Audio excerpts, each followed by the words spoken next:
pop sempre foi um estilo que a figura do artista sempre foi um diferencial. Além do som e estética, a performance que envolve simplesmente, entre aspas, aparecer, tem toda uma mística que define um artista pop. Ao longo das últimas décadas, a figura mais central do estilo tem sido a diva pop, a performer que entrega tudo e dita tendências. Por um breve período, essa posição foi questionada com o sucesso de artistas que traziam músicas com sentimento, digamos assim, anti-celebridade, como Lorde e Sky Ferreira em seus começos de carreira. Porém, logo essas duas artistas e toda a discussão em volta do tema foi se ligando que a figura da popstar não é algo datado e condicionado a ser aquele tipo de estereótipo da artista que vive sob pressão, rondada de paparazzi. Depois da era dos DJs, a indústria do pop abraçou o indie como a sonoridade capaz de dar uma nova cara ao caráter épico das divas pops. Entre bedroom pop e PC music, passando pelo neo soul, o pop hoje tem em grande destaque não só as estrelas dos anos 2000 que popularizaram o termo diva, mas também personalidades igualmente icônicas que a cada momento empurram o estilo para o futuro. Charli XCX, Rosalía, FK Twigs, Caroline Polachek, Rina Sawayama são só alguns dos nomes que começaram como promessas do pop alternativo e que hoje são verdadeiras estrelas. Mas como esse cenário chegou a esse destaque? Quando e por que o pop ficou mais, entre aspas, esquisito? Se liga nesse vídeo que a gente vai brisar um pouquinho sobre essas paradas. Mas antes, se você chegou agora, já se inscreve no canal, ativa o sininho e segue a gente nas redes sociais. É tudo @minutoindie no Instagram, no Twitter e no TikTok. Todos os links estão na descrição deste vídeo e agora sim, bora brisar nessa questão. Como eu disse, essas artistas hoje em dia são verdadeiras popstars. Mas o que é ser popstar atualmente? E qual a diferença da figura popstar dos anos 2000, por exemplo? E além disso, como que isso influencia na formação de um artista e na relevância de um trabalho? Eu sei, são muitas perguntas, mas é através delas que a gente vai sacando como as coisas vão se desenrolando. É bem curioso parar pra pensar que agora é a época em que os artistas são mais, entre aspas, livres pra fazer seu trabalho chegar nas pessoas, por causa da diversidade de plataformas, mas que isso também deixa tudo mais contabilizado, com mais métrica do que dá certo. Ou seja, com uma receita mais definida de como fazer sucesso. Mas assim, tudo entre aspas, tá, galera? Nos anos 2000, o impacto de um artista era totalmente planejado pela sua gravadora. Lançamentos e até aparições tinham que seguir modelos de mídia que faziam a roda girar, numa dinâmica que garantia o monopólio das grandes gravadoras nas paradas de sucesso. Mas essa relação não era totalmente uma prisão, como parece. As artistas seguiam essa dinâmica porque era a única forma de chegar a um reconhecimento internacional e alcançar sucesso comercial. Atualmente, social media é talvez uma ferramenta mais significativa do que uma gravadora. Antes era preciso ter o aval da indústria para ser celebridade. Hoje você pode ser uma celebridade antes de ser uma artista.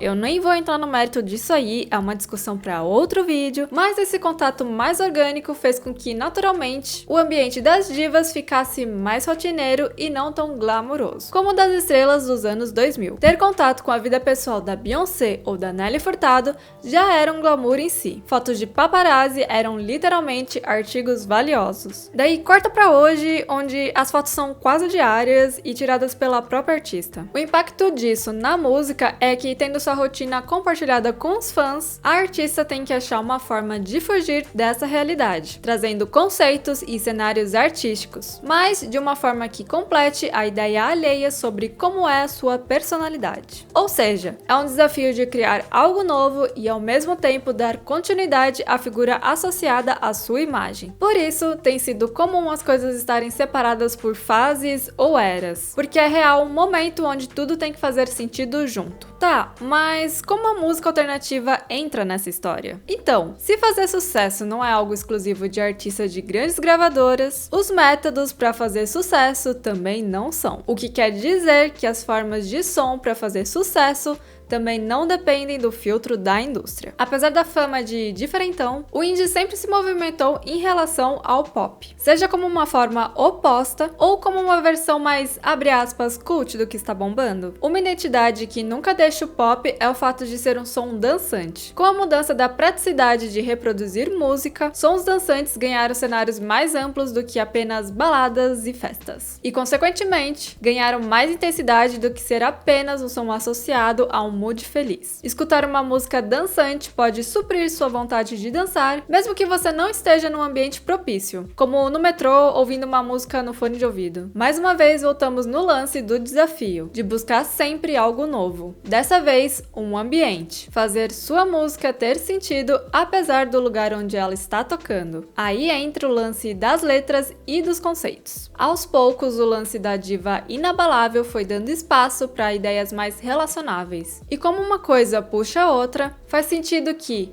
agora que é possível ver que artistas não são glamurosos o tempo todo, suas questões e inspirações não vão ser sempre igualmente épicos. Mas também não dá pra simplesmente falar sobre sua rotina de uma forma simples e crua, pelo menos não no pop, onde tudo tem que ser elaborado à base de um conceito. Um exemplo recente disso é o Crash, novo álbum da Charli XCX. Ela é uma artista muito interessante de ver, porque quando ela surgiu, o som dela era exatamente o que estava bombando na época, que era aquele pop mais teen, com refrões repetitivos, e assim ela conseguiu emplacar alguns hits em parcerias como Same Old Love, com a Selena Gomez, e Fancy, com a Iggy Azalea. Ao longo da década, quando parecia que ela estava sumida, ela deu um direcionamento mais assim, caseiro ao seu som, apostando em produções mais inacabadas, entre aspas, que soavam como um som em construção, e assim ela influenciou e foi influenciada pelo que ficou conhecido como hyperpop. Daí chegamos a esse momento onde ela, depois dessas fases, chega num ponto onde ela anunciou publicamente que não estava feliz com a gravadora onde ela estava,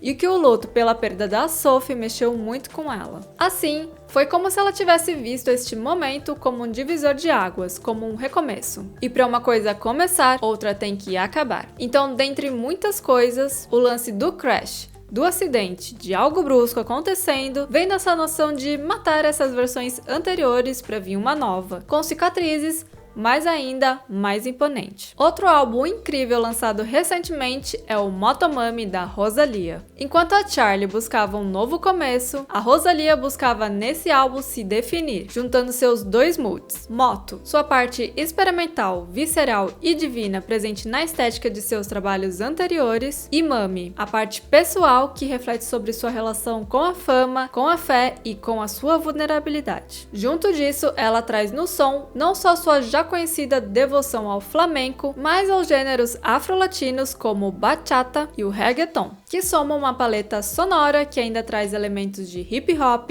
música eletrônica e até free jazz. Da mesma forma que nos anos 2000 foram o auge do indie rock, agora é o auge do indie pop. São muitas artistas que estão praticamente no mesmo nível de reconhecimento, e todas no seu auge pessoal de carreira. E a consolidação individual de cada uma faz com que o cenário, no geral, tenha uma relevância que se sustenta não só em lançamentos e hypes temporários, mas também na influência que isso gera em outros estilos, e em como enxergar trabalhos que mostram artistas em evolução. O mais da hora de tudo é que nesse rolê do pop alternativo atual, nada soa muito nichado. Mesmo vindo de um contexto específico e de experiências pessoais próprias, a abrangência do resultado final pega de boa desde quem curte Tame Impala e até quem é fã de Kendrick Lamar, por exemplo. Pra gente continuar seguindo com o projeto, você pode apoiar e ajudar o Minuto Indie com a sua própria contribuição. A chave Pix do canal é minutoindie@gmail.com, mas só se você puder e quiser. E muito obrigado por assistir o vídeo até aqui.